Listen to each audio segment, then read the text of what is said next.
for Benoit Reillier. Thank you very much, Laura.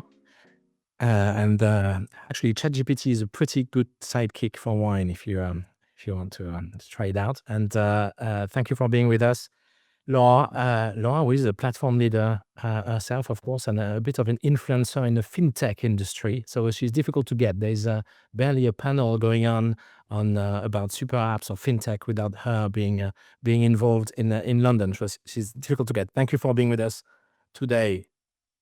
Good afternoon, everybody.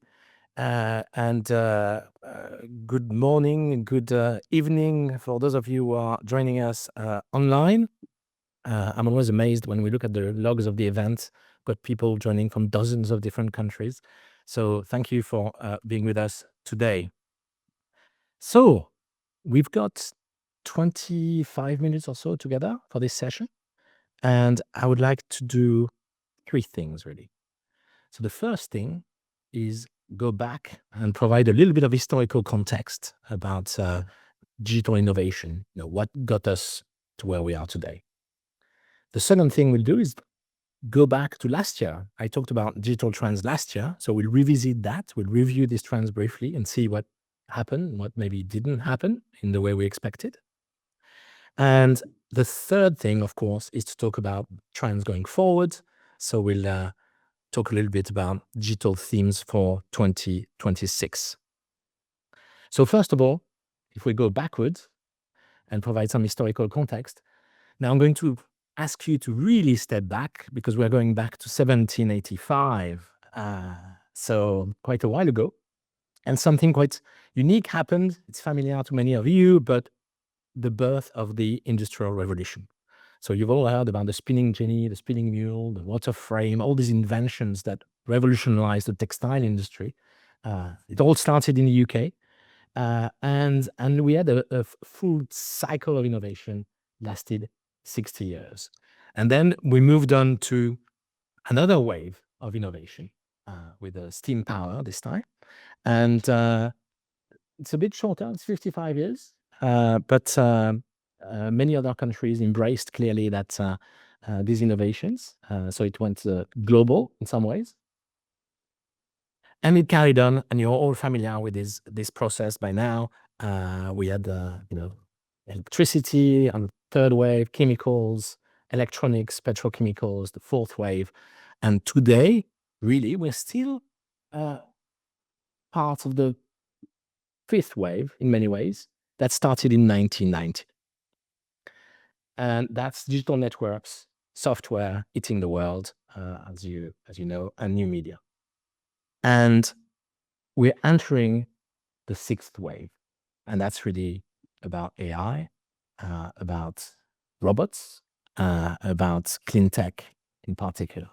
And it's the beginning. So if you really want to know where we are, we're really 2025, you see where we are. And this yellow line here is economic growth. So it's not a sort of notional concept. This is actually the GDP per capita over the period, going from barely 500, which is where it had been for centuries, in fact, millennia. And it's really starting to grow at the beginning of the Industrial Revolution. And it's a compound effect. And today we are just here, and we are roughly at $15,000 per person on average on the planet. Now, if you feel like things are accelerating around you and innovation is getting quicker, that's because it is. These cycles are getting shorter and shorter. So this exponential growth is increasing. Now, 15,000 is, of course, an average across the world, and countries have got different GDP per capita. But it's absolutely critical to seize these waves of innovations, because when you don't, and we've got examples of countries that may have missed a wave, for example, so notoriously China was not sort of as quick to harness the Industrial Revolution, the innovations of the Industrial Revolution in the first few waves, and has been in catch-up mode ever since. Closer to us, if we look back in 1990, the GDP per capita in 1990 in the US and in Europe was very close, and I'm considering the UK as part of Europe for the purpose of this comparison.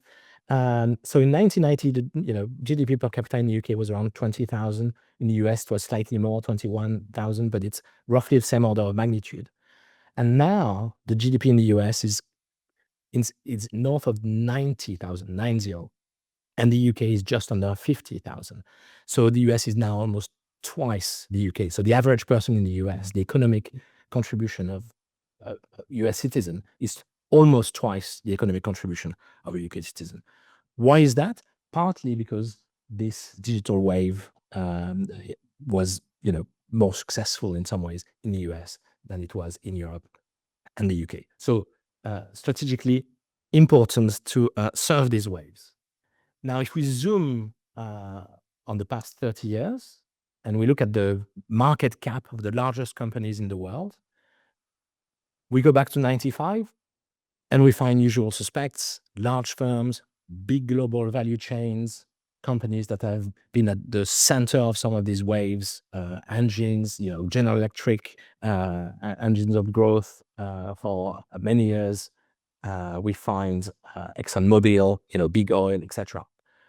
So no surprises there.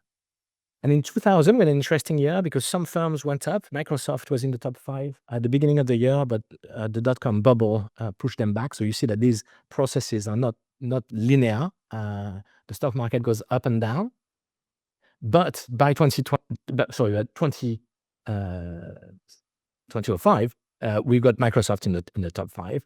And then, this story, more and more digital platforms become market leaders. And in 2016, actually, 5 of the 5 largest companies in the world are digital platforms.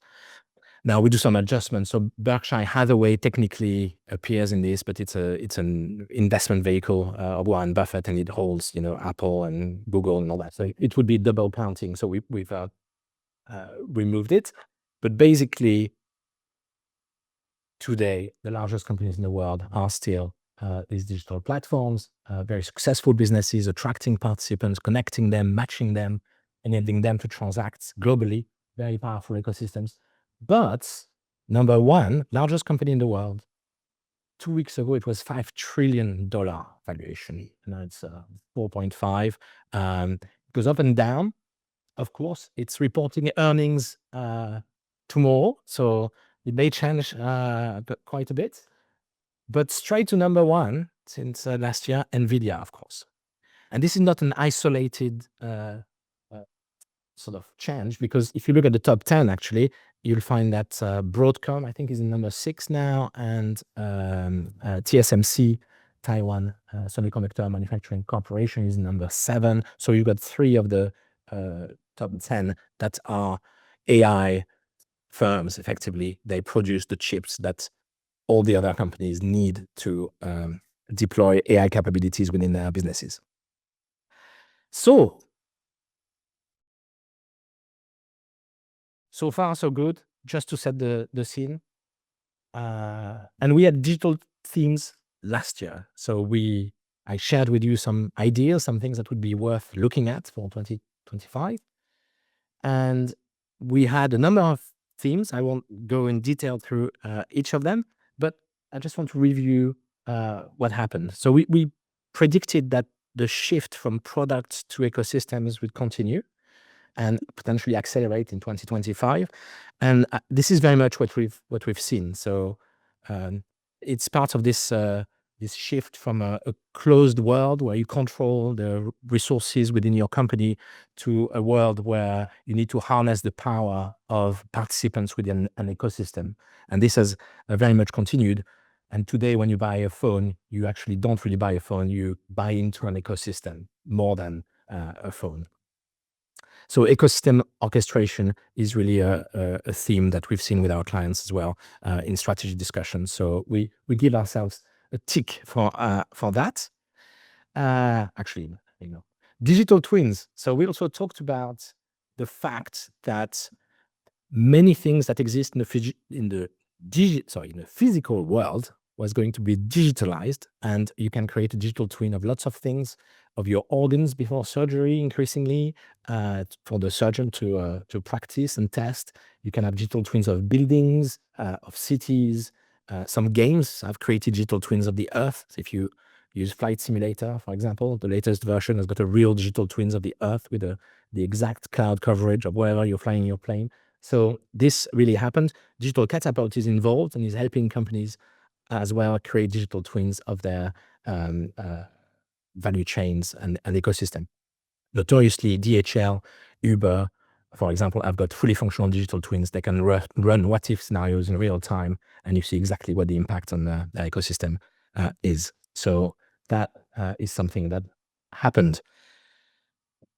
We predicted an increase in ultra personalization thanks to AI in particular. This is a marketer's dream, the segment of one, something that is unique to you. And this happened as well.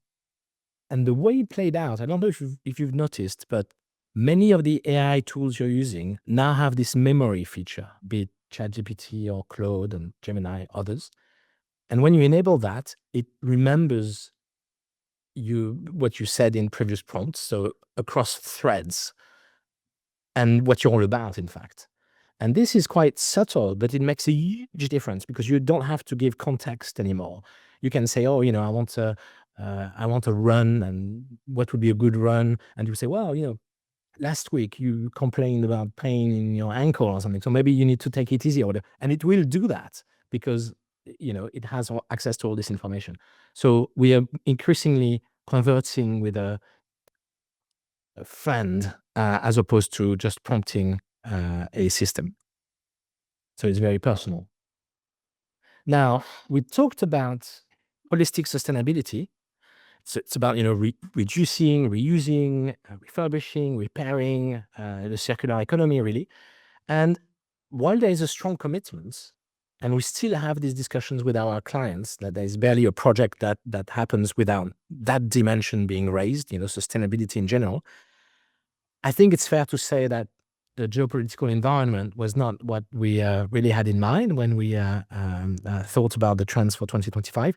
And despite that commitment, and partly due to the stance in the US, I think this is a theme that has been a little bit on hold. So not giving us points for that yet.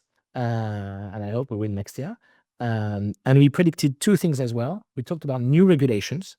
So that was the first time that you had regulatory frameworks that were designed to address digital platforms.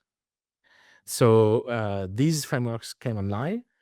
These are rather easy things to predict because they're in the pipeline, and predicting that you've got more regulation in Europe is not a difficult thing to do, but it happened, and we were not disappointed. So we've got the things like the DMA, the DSA, and the AI Act, etc., that are now in place. And the last thing we predicted and talked about was the automation of some sides of platforms, the automation of some platforms. So that happened. So some platforms basically were connecting people, supply and demand.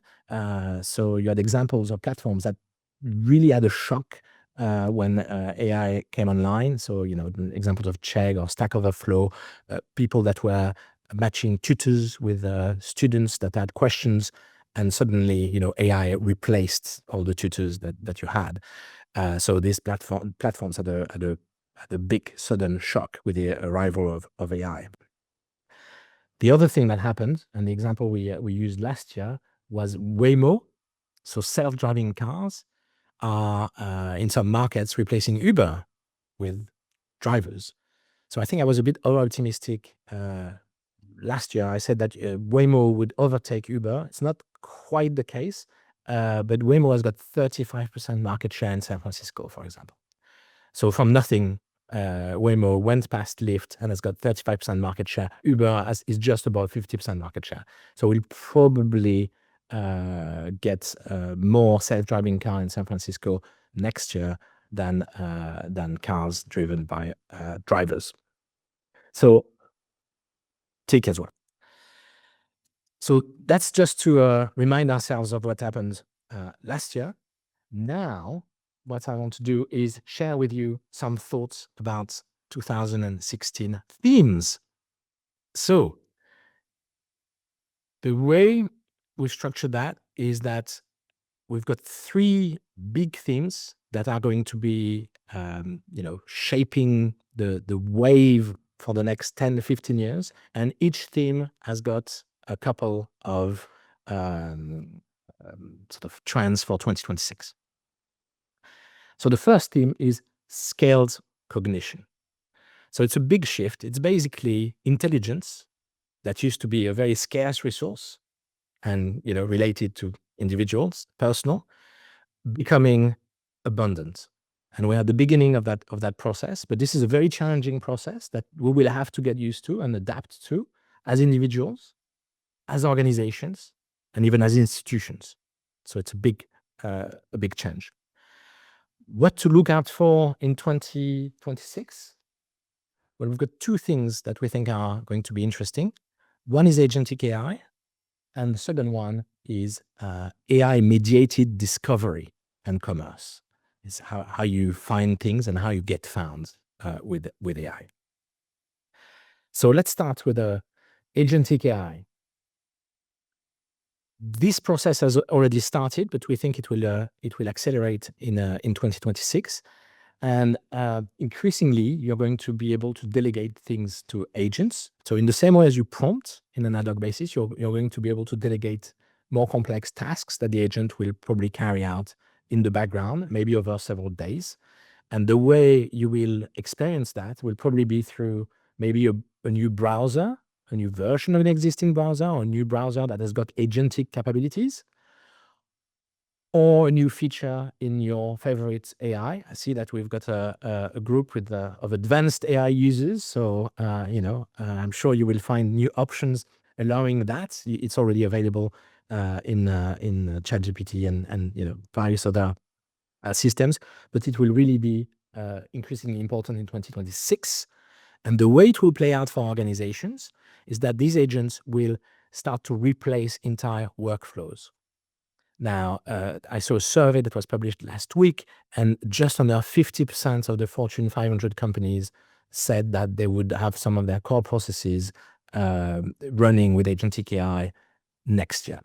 So the entire process is mapped out, and agents have different roles. Usually there's an agent, an overall agent that orchestrates the other agents, and the agents interface with the various systems and get the order, tell procurement to deliver, track the manufacturing if you're a manufacturer, etc., etc.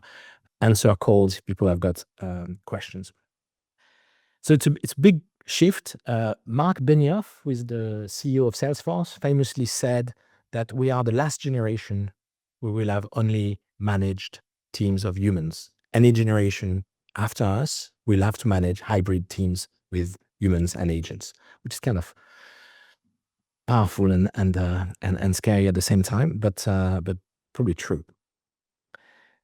Now, this is going to trigger a productivity boom in some ways. At the firm level, at least, you can really increase productivity. There is now rather strong evidence that you can increase productivity by rolling out these tools and capabilities.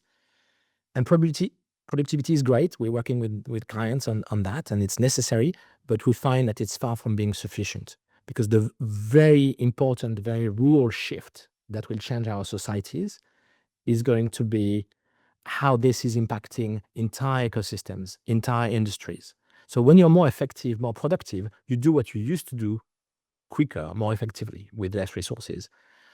But what is going to be very interesting is that the nature of what you're doing, the nature of what your organization, the way your organization is adding value is going to change dramatically. So thinking strategically about what is going to change in your industry, in your ecosystem, is the kind of conversation that is going to become very important. And these are the very interesting conversations we have with some of our clients.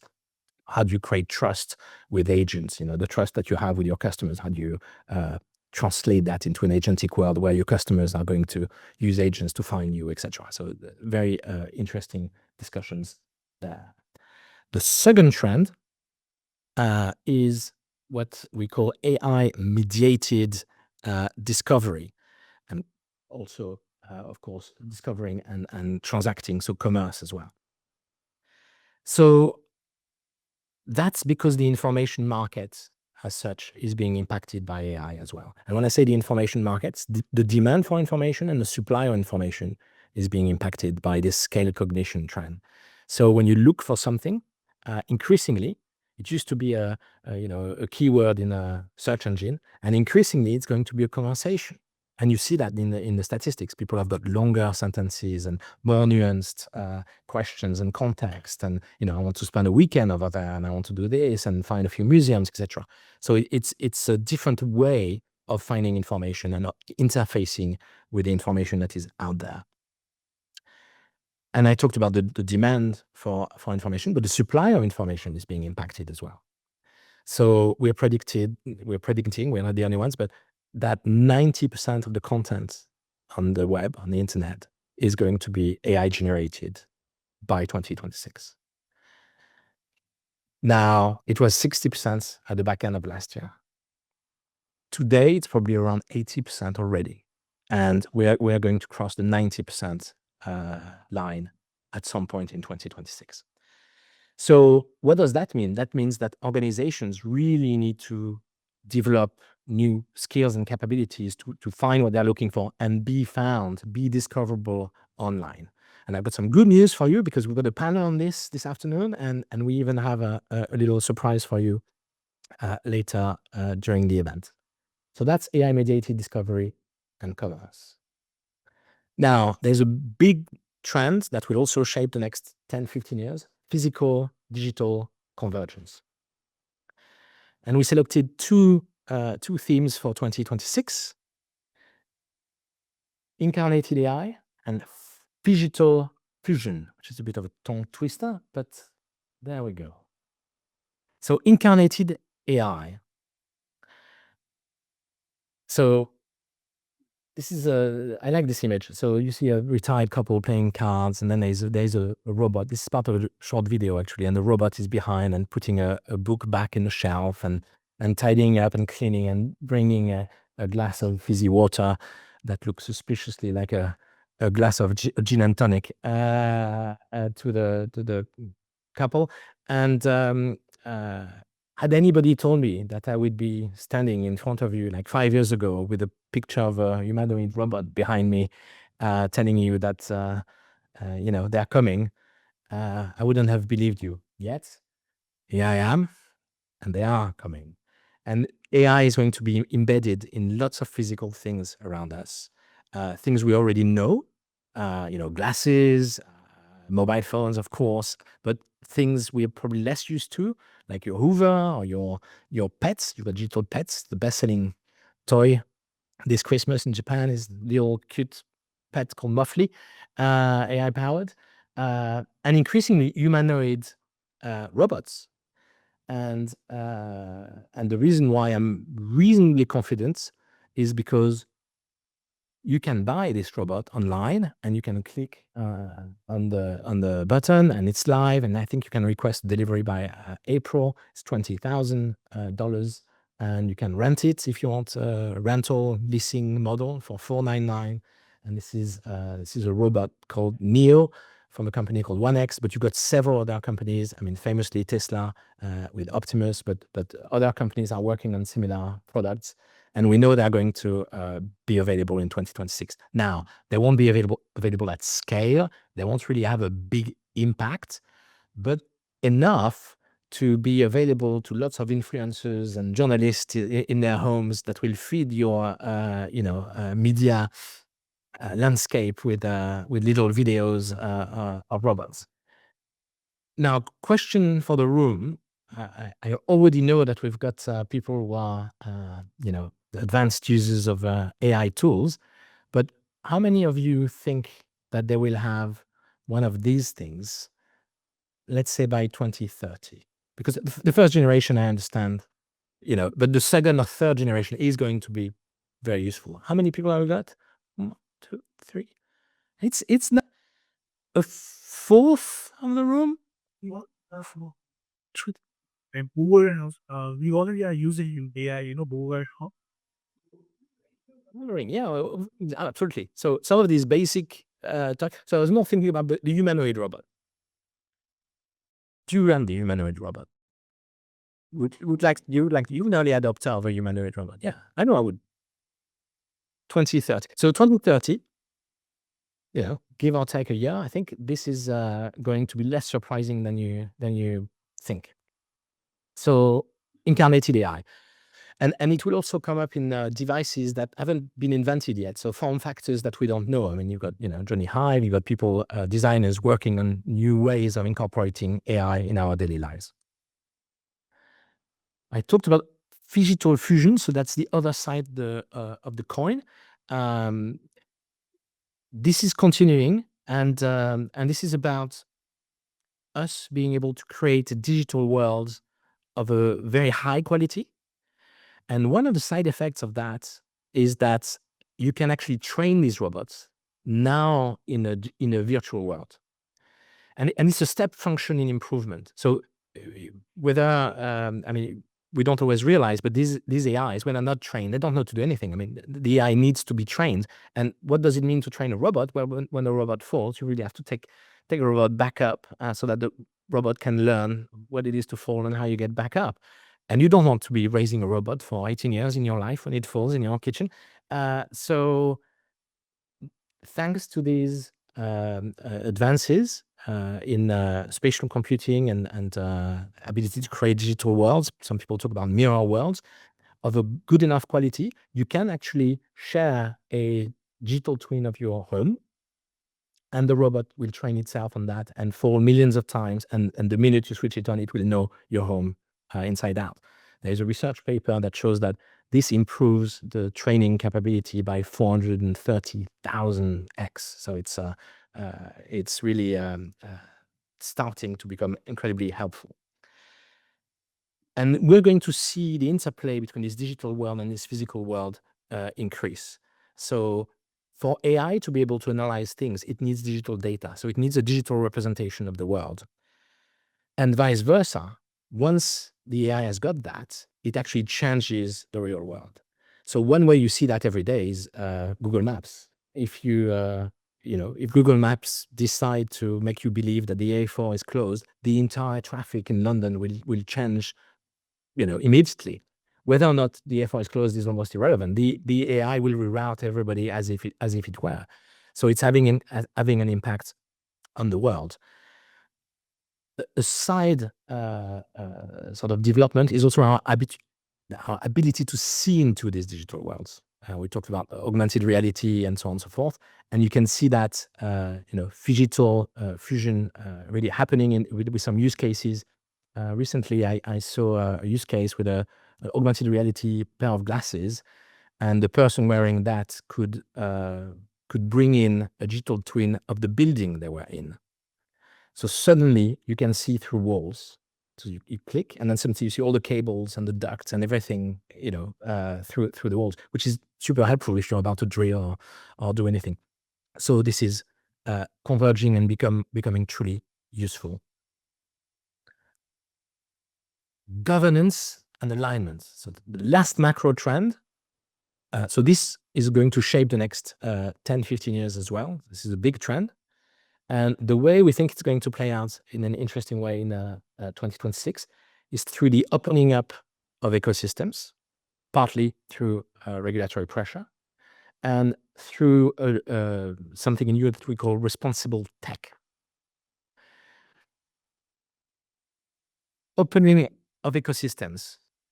So again, part of this move from a closed world where you've got a company, everybody's in the same room, same building, you control the employees, they're working on the same process, to a world where you've got open ecosystems and you orchestrate them. Well, regulators are following that path as well, and many ecosystems that were closed are being asked to open up by regulators. I mean, famously, there's the DMA in Europe. This is part of this trend, and the DMA has been passed and is going to be enforced. And we see companies, for example, Apple, that notoriously likes to keep its ecosystem quite closed, that is being forced to open up its app store, its entire ecosystem, its hardware, etc., to third parties.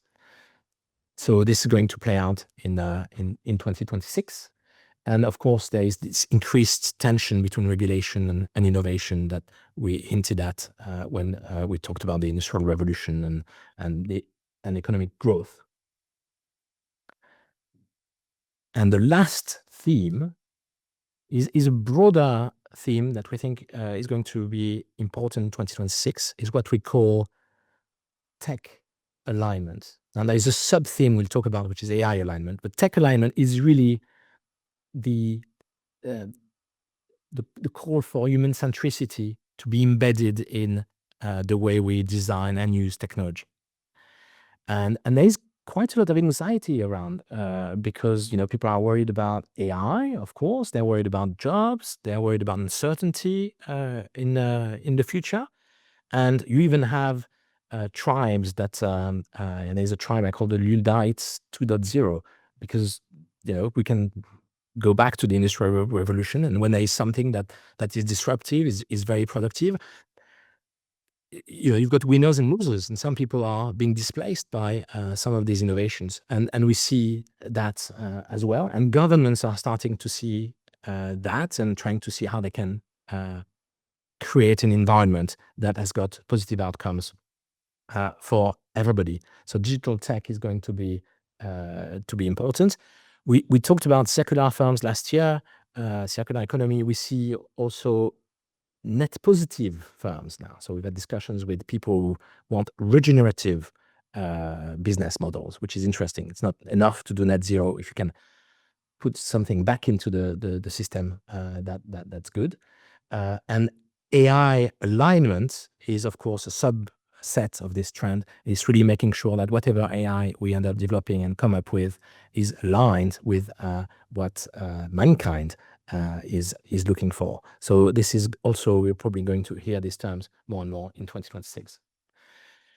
So very broad brushed recap, but that's the macro trends I talked about: scale cognition, physical digital convergence, governance and alignment, and the themes to watch out for 2026: agentic AI, AI mediated discovery, how you find things and get found, incarnated AI, think of the robot, digital fusion, open ecosystem governance, and tech alignment. That's it. These are the main things I wanted to share with you today. Thank you very much.